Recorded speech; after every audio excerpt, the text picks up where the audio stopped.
संपूर्ण सिंह कालड़ा। जी हाँ, इसी नाम के व्यक्ति ने अपनी कल्पना और साहित्य के प्रति अभूतपूर्व प्रेम के जरिए फिल्मी दुनिया को सजाए रखा। मैं बात कर रहा हूँ अपने गुलजार साहब की। पंजाब से बम्बई तक आए गुलजार साहब के लिए शुरुआती दौर आसान तो कतई नहीं था। बम्बई में मोटा गराज में काम करते थे। उन्होंने अपने एक इंटरव्यू में कहा कि गराज में नाइट्रोसेल्यूलोज को मिक्स करके मोटर पेंटिंग का काम अपनी जीविका चलाने के लिए किया करते थे। इस मिक्स करने की फितरत के चलते उन्होंने फिल्मी दुनिया को साहित्य से मिलाकर रंगीन बना दिया। नतीजे के तौर पर हम आज भी इस मोड़ से जाते हैं, तेरे बिना जिंदगी से। दिल ढूंढता है आपकी आंखों में, और अनगिनत ऐसे गीत हैं जो हम आज भी गुनगुनाने से थकते नहीं।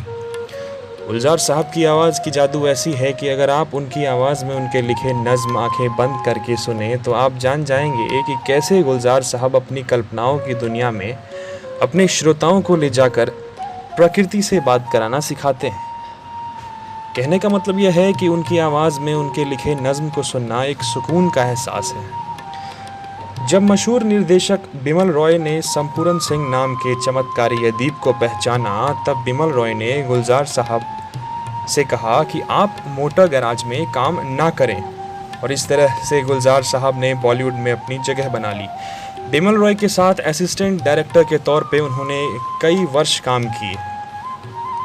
बिमल रॉय, शैलेंद्र, कृष्ण चंद्र जैसे क्रिएटिव लोगों के बीच रहकर गुलजार साहब ने अपने आप को निखारा और माचिस, आंधी, इजाज़त जैसी अनगिनत फिल्में बनाई।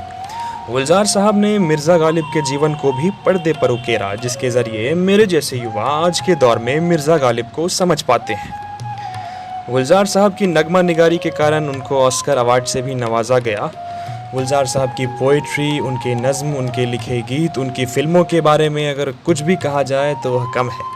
अंत में मैं इस गुस्ताखी के लिए क्षमा चाहता हूँ कि मैंने गुलजार साहब के बारे में चंद शब्द कहने की ज़रूरत की।